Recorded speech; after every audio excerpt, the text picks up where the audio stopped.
Sa lugar ng Mindanao, merong kambal na binata na may kakaibang katangian. Madalas silang napapasabak sa labang espiritual. Kambal man kung maituturing, ngunit palagi silang hindi nagkakasundo patungkol sa hatol. Kung papatayin nga ba ang aswang upang matigil ang kasamaan? O hindi kaya naman bibigyan ng pangalawang pagkakataon? Parang pinagbiyak na bunga si William at Wilson. Ang palatandaan kay William ay meron itong balat ng krus sa noo. Nasa sinapupunan pa lamang, nagkaroon na ng isang pangitain ang matandang albularyo. Magsisilang ang isang babae ng 2 anak na merong tahas. Delikado ang ganitong kaganapan at kailangang magabayan dahil may tukso ng demonyo. Hildo at Soledad, kapwa kayo may karunungan at malaki ang naging epekto nito sa mga bata. Dahil ang magiging bunga niyong dalawa ay kambal na lalaki na may kakaibang katangian. Hindi ko masabi sa ngayon kung ano ito.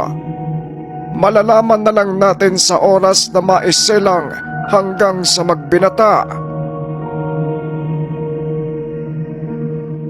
Wala namang kakaiba nung maisilang ang kambal. Kaya naman naisip ng mag-asawa na baka nagkamali ang albularyo. Kaso nga lang, nang mag-edad 5 ang dalawa. Hindi mo ba nararamdaman, mahal? Tignan mo na maigi yung mga bata. Parang may sarili ng pag-iisip eh. Pareho tayong may karunungan, kaya alam mo dapat ang kaibahan. Nag-aalala ako para sa kanila, Hildo. Baka kung anong mangyari sa kanila.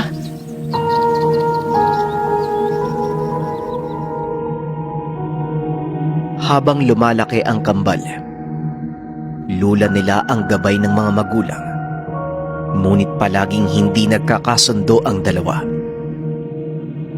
Si William ay may lakas at bilis na nagmumula sa gabay ng kalikasan.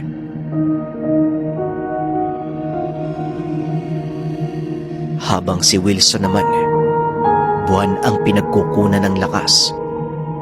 Wari ba isa itong mangkukulam? Sapagkat makamandag magsalita si Wilson, natural din sa kanya ang magkumpas ng kamay, kasabay ng bitaw ng malalakas na tigalpo. At higit sa lahat, may bilis at lakas ito ngunit itim ang presensya.